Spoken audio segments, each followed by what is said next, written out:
Hello and welcome to the Brutal Iron Gym podcast, where our goal is to cut through the BS and deliver the brutal truth about topics related to health and happiness.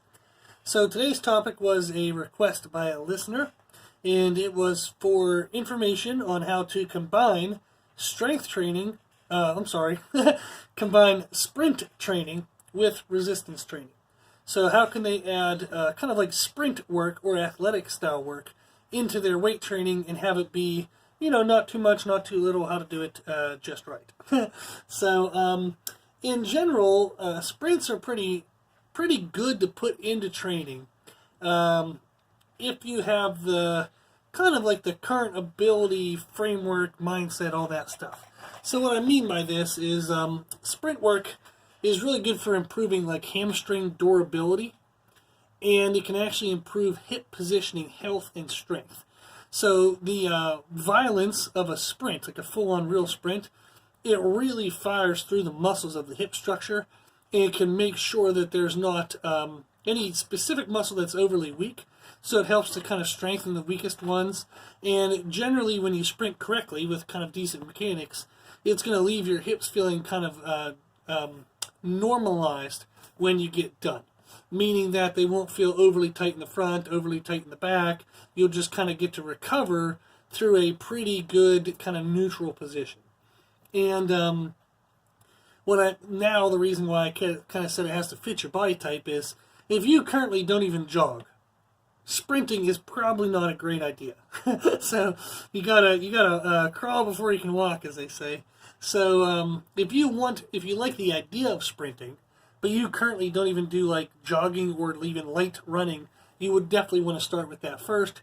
Get your body accustomed to that. So when you sprint, it is very violent muscular contractions, and also your joints have to absorb a lot of pressure. So I think, don't quote me on this, but it's around this range, is that like really high level elite sprinters, they absorb anywhere between 7 to 9 times their body weight whenever they're running, like by driving their foot into the floor and driving through. So there was calculations and stuff. I read an article a long time ago. But in general is you're taking all of your body weight on one leg. And when you get into sprinting, you are jamming your leg as hard as you can into the ground to create force that'll push you forward. So not only are you absorbing your own body weight, but you're jamming your foot into the ground and creating even more pressure. So you have to be able to handle those types of pressures in your joints. So this is often why I kind of cringe when really overweight people take on running or jogging as like their form of physical exercise. Because, oh my gosh, their joints are not even remotely close to ready for that. And they would be much, much, much safer doing resistance training rather than trying to go outside and jog and walk and run and stuff. So jogging, walking, running, whatever, it doesn't really use your musculature. So it doesn't promote your body to maintain muscle. And it's actually harsh on the joints when your body's not used to it. So you're actually creating an activity that is tearing your body down, rather than using resistance training, which builds your body up. So, now, if you are physically capable and healthy and you kind of fit the parameters of a person who would like to do sprinting into your regular workouts, so it's a great thing, like I said, for hamstring durability. So if you're anywhere athletic and you have any kind of athletic endeavors, if you want to avoid, hamstring strains and pulls, sprinting practice is great. And like we said, it helps with hip positional strength and kind of like overall health. The other thing it does, it helps improve explosiveness. So if you're an explosive athlete and you do anything that requires explosiveness, sprinting is a good way to kind of develop increased explosiveness. Okay, now, I prefer, in the research that I read and the people that I follow who are smarter than me, we all kind of, I say we agree, they don't know I exist. I agree with them. And then the people that I have helped, the results that I've gotten out of people have agreed with the fact that what I'm about to say, which I should have said first, was we prefer hill sprints or weighted sled sprints over just body weight. You tend to just get more out of them. So hill sprints and weighted sprints with like a sled, they're harder on your hamstrings, which is actually in a good way.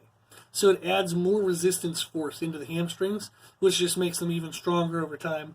The added weight load helps to strengthen connective tissue again, because it kind of adds more resistance into the movement, and it can actually increase strength. Whereas running at your own body weight has all of these effects, but to a smaller degree. So when you do hill sprints or you do weighted sleds, you get these same effects, but you get a more significant effect out of these kind of results. So the other thing I've found is that hill sprints and weighted sled sprints, you don't need as much of them to get the benefits. So therefore, you can actually recover a little better because you don't have to invest so much into getting the results that you want.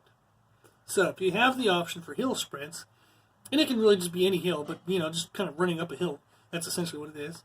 So a lot of people I know that I've trained in the past, they would have found, I don't know why it's universal, but it's almost like every high school or like elementary school or something has somewhere that has some kind of bank edge to it. Either they leveled off a parking lot, or they leveled off a football field or a practice field or something like that. But they'll sometimes have hills, and usually pretty well like manicured, meaning like they're cut and they're pretty level in terms of like any kind of like pits or holes in the ground. You can sometimes find like local kind of city parks that'll have hills, but those are usually not well manicured, so they're going to have more higher risk of like rolling your ankle. But the other option then is a weighted sled, and there's a billion of those out there you can find. Rogue Fitness makes a couple really good sprint style sleds, so that might be a good place to check out. So that is my kind of little 2 cents there. And like I said, it's people smarter than me too. Is if you're going to do sprints, but you have the option to do hill sprints or weighted sled sprints, those are better. So do those. Now, what's kind of the most effective way of doing this for the best results and time efficiency is to make sure when you do your sprints that you do them 1,000,000% intensity, like full on, hardcore, as hard of a sprint as you can. Now, real quick, we are going to go through how to go through a warm-up. So you don't just want to walk outside and full on sprint right away. You're going to tear your hamstring or pull your hamstring. So you got to warm up first and then do some sub-maximal efforts leading up to maximal. But your sprint training has to be maximal. So the sets that count, quote unquote, have to be full on 100% intensity. So you can't half-ass it and then say, oh, I got it in today. No. So they got to be a full on 100% intensity when you go. And then intervals are the best.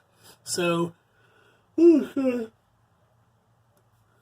me. What I mean by intervals is like some form of structured timing where, say I do a 10-second sprint, I might then want to take, say, a 60-second rest. But I'm going to make sure it's 60, not like a minute and a half, 2 minutes. Then the next time I run, I only take 30 seconds because I was, kind of getting impatient and maybe running out of time. Then the next time after I run, I start talking with a buddy and it's 4 minutes. So you have to be structured. So you want to create structure. And part of the benefit of creating structure is it forces you into more of an uncomfortable experience in the moment because you'll create the structure and then have to adhere to it. So it'll push your body further into challenge, which gets you better results. And then also, your rest times can become something that you can aim to progress at. So if you think of what can I get better at with running, is we all know like running times. Okay, if I'm trying to run a 100-meter dash, I can time that and see if I can get better. But you can also just say, okay, well last time I ran 4 100 meters with 60 seconds rest. I wonder if I can run 4 100 meters. Well, actually 60 seconds rest though. Yeah, you'll see. The idea, so the timing of some of these examples might be slightly off. You might need more rest time if you're going full out. So, but like, let's say I did a 2-minute rest in between my 100-meter sprints, and then next time I want to see if I can do a minute and a half. So that becomes a structure, and it becomes an element of progression. So if you pay attention to timing, you don't have to always try to get faster. You can just try to do the same workload in shorter time. So that's the goal, is every freaking time you do this stuff, you should aim to progress in some way. So you have to push your body to new places if you want it to develop to new places. Okay? So if you think of warm-up, before you do running, you'll hear sometimes people discuss like static stretches versus dynamic stretches. Excuse me, sorry. Static stretching, you'll sometimes hear is it can predispose you to a potential injury. And there's some truth to that, but at the same time, is it's really high-end athletes doing, 100% stuff that has the higher risk like that. Like, so if I'm an Olympic weightlifter and I'm about to try to like clean and press 400 pounds, then yes, I'm under some more increased risk versus, Joe Blow down the street just trying to run up a hill. So with that in mind, though, it is better to do dynamic warm-ups over static warm-ups. So you can just simply YouTube dynamic warm-up for running. That would be fine. It would give you good stuff, just like I would try to give you on here. But generally what you'll hear is in some way your warm-ups should address the ankles, knees, hips, including your groin, and shoulders, actually. Because if you're sprinting correctly, you should use arm movement and upper body kind of torque. So your upper body and shoulders have to be a little bit ready before you kind of just take off a sprint. So you'll hear sometimes people talk about doing like, they might take like, say, 40 feet and do like some like butt kicks is what we call them, is where you kind of do like a light run where you're trying to kick your heel up in your butt, and then you might come back the other way doing like high knees, so trying to bring your knees up towards your chest. Sometimes people will do like skips or bounds to try to warm up different parts of their body. Sometimes people will do what's called hurdles, which is where you just kind of like pretend like you're stepping over a hurdle like sideways. But things that address your ankles, knees, hips, including your groin, and your shoulders. So your warm-up should have some element of that. So if you do YouTube dynamic warm-up for running, make sure it does something for the ankles, make sure it does something for the knees, shoulders, and hips. Okay? Make sure all those areas are addressed. So if you just take the lazy approach of, well, if I'm about to go run a hill, let me just run a hill a couple times sub-maximally, and that'll warm me up. Okay, that's not bad, but it's not the greatest. So there's probably more direct work you can do. And then amongst those joints, like you think of your ankles, knees, hips, and shoulders, probably have one of them that sucks worse than the others. So you want to make sure you really take time for that. So I tend to have pretty good ankle mobility, so I never really run into ankle issues. And my knees are safe, knock on wood, even though I've torn meniscus. It worked out okay eventually. But my hips will definitely get tight. So I have to kind of make sure I address my hips before I do athletic endeavors. So that's just something to think of. And then when you do get into the actual movements, so actual sprinting, you want to kind of build up to 100%. Don't take off 100% sprinting. So I've worked with bodybuilders before. I had one bodybuilder, I remember, he was sprinting. His niece challenged him at a birthday party to a sprint, and he tore his hamstring because he just full on went after trying to beat his little niece and didn't do any warm-up, and he tore his hamstring. It was like, I think 6 weeks before our competition, so I was totally annoyed at him that he didn't do some type of warm-up or just say no. But you can think of kind of when you're getting ready for the activity, do one run at 50%, then maybe a run at like 60, 70%, then a run at around like 80, 90%, and then 100. So just do, 2 to 3 to 4 or even 5 warm-ups, just kind of working your way up to the highest intensity. Okay? So if you feel like, oh, I'm too short on time, skipping warm-ups is a recipe for disaster. You're just going to tear some stuff and strain some stuff. So if you don't have enough time to get warmed up, don't even do the running, okay, that day. So come back at a different time and try it. So now that we kind of talked about the benefits, we talked about what you had to do and warm up and whatnot. So how often should you do it? In general, to get good results out of sprint training, you want to do it about twice a week. So once a week is meh. 3 times a week if you're trying to combine it with resistance training like this person asked. So you're also trying to do, 3 to 4 to 5 weight training workouts a week.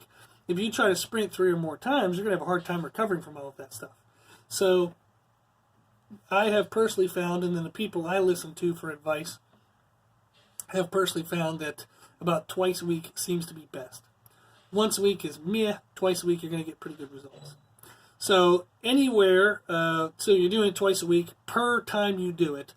The amount of the number of full-on sprints you do is highly variable depending on the person's ability, and then also the distances and stuff and the way you're doing it. So if I'm doing sprints of, say, 10-second sprints, I might need more of those to add up to a decent workload for the day. Whereas if I'm doing a 60-second sprint, like you're trying to sprint for a minute, that is awful, by the way, but go ahead and try to sprint for a minute, you may only need to do that, 2, 3, 4 times. Whereas maybe 10-second sprints, you might end up running, 5, 6, 7, 8, something like that. So, in general, if I had to give you a window, I'd say maybe like 3 to 10 total sprints. But again, it depends on a lot of stuff. So I'm just kind of throwing something out there to give you an idea. So if I warm up to a 1 max effort sprint, is that good enough? Probably not. It's probably not enough of a stimulus to really produce some change. You might have shocked or annoyed your body, but not enough that your body has to respond to that annoyance. And then if you tried to do like 20 sprints, there's no way in hell they're going to be of any decent quality.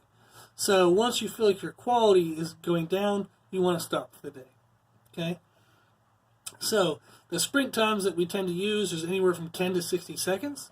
So it can be 10, 15, 20, 25, 30, 35, 40, 45, 50, 55, 60. So any of those. So, and then sometimes we'll either do the same sprint like for the whole workout. So maybe like week 1, we'll do like maybe per week we'll build up in intensity. So we might do 60-second sprints, then 50, then 40, then 30, then 20, then 10. Because 10-second sprints are the most intense. Because you're kind of having to just blast through them. Or we might progress in time depending on what that person needs to get better at. So if they need to get better at explosivity, we'll go from 60 to 10 as an example. If they need to get better at endurance, we'll go from 10 to 60. So the first week they might come in and do 10-second sprints, next week 20-second sprints, next week 30, and that'll help them improve their endurance over time. So it kind of depends on what type of result you want out of it. We also can do a ladder effect. So sometimes, rather than doing 60s the whole workout, you might have where you do just a 60, maybe a 45, a 30, a 15. So you kind of blend a couple time frames into a single workout. Or you can do a ladder where you might do, say, 20, 40, 60, 40, 20. It's just making up shit that's different every time. But then anytime you repeat it, you try to progress on it. Okay? I've also done mixed bag before where I'll have somebody give a deck of cards. And we have like certain number values equal certain times. So they might flip over like a 4 and that equates to 40 seconds. Or we say every number is 5. So they might flip over a 3 and it's a 15-second run. Something like that. So you can just kind of do mixed bag, which is kind of a fun, weird way of doing it. Your body has no way to kind of predict that. So it's a fun kind of shock value. But that's pretty much the parameters for sprint training. And do you do it before or after your weight training? I would absolutely recommend if you're going to weight train on the same day, you do it beforehand. So there's pros and cons out the wazoo, and you might get different opinions. But I think if you try to sprint after you weight train, you're more likely to tear your muscles, and your performance will be absolute crap because you have given a lot to your weight training. Whereas if I work with athletes in the past, like I've worked with people who try to get like D1 scholarships in different sports, and we've done the sprint training first. So we did a warm-up, dynamic warm-up, which warmed them up for the whole workout. We did our sprint training, then we came in and we did squats, deads, or some type of lower body explosiveness. And we might be doing sets of 3 to 5, but there's sets of 3 to 5 to kind of max form, not max all-out effort. So if at rep 3, it kind of like, it looked good, but it started to break down, we would just stop them. So they don't do efforts, like efforts in the gym, to true full form breakdown. So that means they're more protected. When you sprint with somebody, it's harder to watch and challenge them to a degree in which you can see some breakdown, but not too much breakdown before they might get injured. So I would say do your dynamic warm-up, do your sprints, then go in and do your strength-based lower body, and make sure you stop 1 or 2 reps short of like total breakdown. Make sure it's just slight form breakdown, but you're staying safe.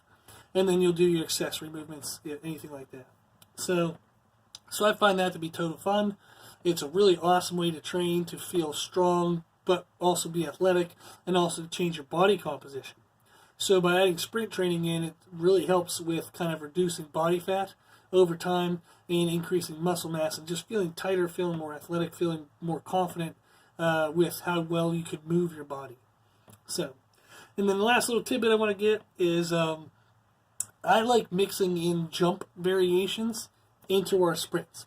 So I feel like if you mix sprinting and jumping, it gets a more all-around athletic style kind of feeling. So we'll do jumps like vertical jumps, like box jump variations, or even just height jumps like with dumbbell deloads or stuff like that. We'll do bounds, like dual leg, single leg. We might do a vertical jump into a bound or a bound into a vertical. We just kind of mix around the different jump styles. So I'll sometimes use that in between their sprints. So if I want them to sprint, and then we know they're not going to be really ready for another sprint for about, say 3 minutes, we might do a jump sequence at about a minute into their rest. We do a jump sequence and we give them another minute, and that gives them about 3 minutes rest in between the sprints, but it gave them something to do during those rests. So I like doing jumps in that way. So we'll pick a bunch of different varieties. There's depth jumps, single leg jumps, regular jumps, like single leg step jumps, vertical jumps, all these things. So there's a bunch of variety out there. So, but that gives you an idea. And then on some of my more athletic style days where we're not even mixing in strength training, just going to do sprints, jumps, and then we'll mix in some CrossFit style cardio stuff where they'll do like tire flips, sledgehammer hits, like sandbag carries, D-ball clean and throws. So sometimes we'll just kind of make it an all-around fun day where we'll have some sprint element, some jump element, and some type of weighted cardio, muscle cardio element. And they kind of sequence through that, and it's a pretty fun day. It gets you out of the gym, usually it gets you out and about in the sunshine. Just kind of a fun way to feel athletic and not have to always be stuck doing the same things like with a barbell or dumbbell in your hand. Okay? So, hopefully this helped the person who requested this topic, gave you some rundown of the benefits of sprint training.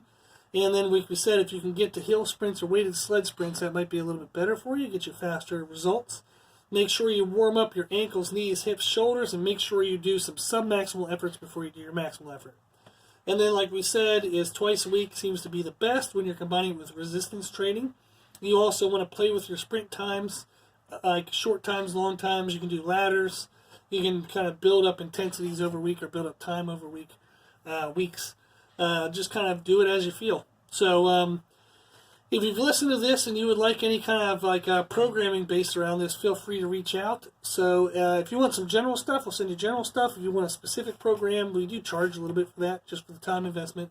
But that way you'll know you're doing it right and doing the right volumes of things. So if anybody wants any help with that, please let us know.